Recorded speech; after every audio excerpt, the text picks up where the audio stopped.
Hey, Michael. Thanks for getting this in. I really enjoy your, let's see if I can bring it up here, your shot that you gave us to look at online. There it is. You're right. This building is gorgeous on a sunny day. And this is a beautiful exposure, too, because your shadows aren't completely dark and really nice composition. Very, very lovely photograph. So thank you for sharing that with us. And then, yeah, it looks like you just had two weather scenarios that were basically the same with just slightly different white balances, right? The light is completely diffuse, so it's, a gigantic size light relative to the subject matter because the sun is being diffused by the, gigantic cloud cover. So, other than slightly different white balances, the building feels about the same, right? And you know that. That's what you said. And so I was just telling Nessie in her feedback, one of the really great values of this particular assignment is for when you are a professional, if you get a job from a client to photograph a building or something like that, something out in the world that doesn't necessarily have any electronic light to illuminate it, and it's too big for you to use your own gear, you need to make sure that you explain to the client that you're going to need a lot of time so that you can really take advantage of the weather and available light to flatter the subject. Because in a short space of time, you might never get good light, good available light, to really flatter the subject. But so many of your images are really beautiful and moody, and I think that you used composition much to your advantage here with this beautiful path as a strong leading line through the kind of craggediness. Can I say craggedy? I don't know, of the graveyard here. Really, really nice. My only recommendation is if you're using a tripod, if you're not using a tripod to shoot this building, do.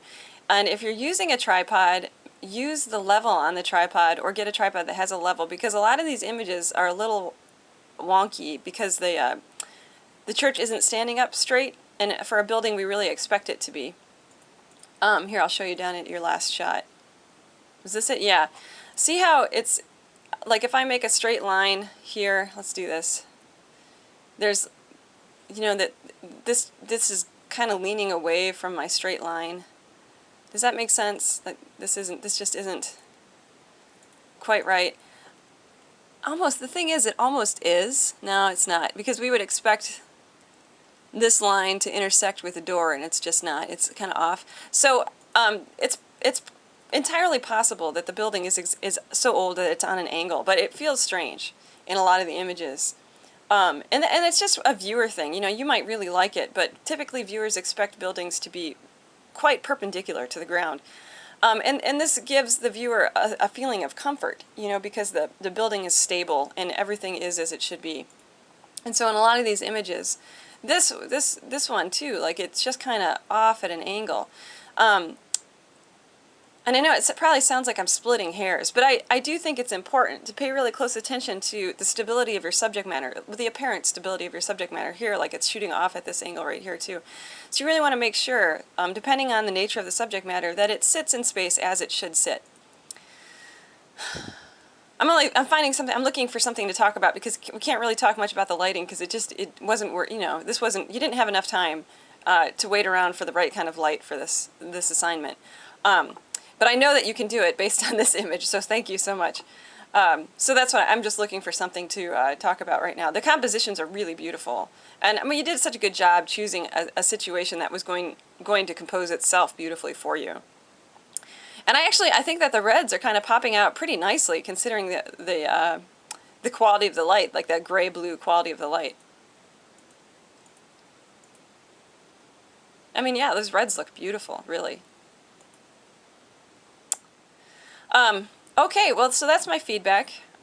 Make sure that you're aware that your viewer is going to expect that certain types of subject matter to sit in space in a way that makes sense, and so you want to always make sure that your buildings are upright unless the content of the image demands otherwise. And when I say upright, I mean perfectly perpendicular to the ground, unless the ground is sloped, but you know what I mean. Perfectly perpendicular to the bottom of the print. How about that?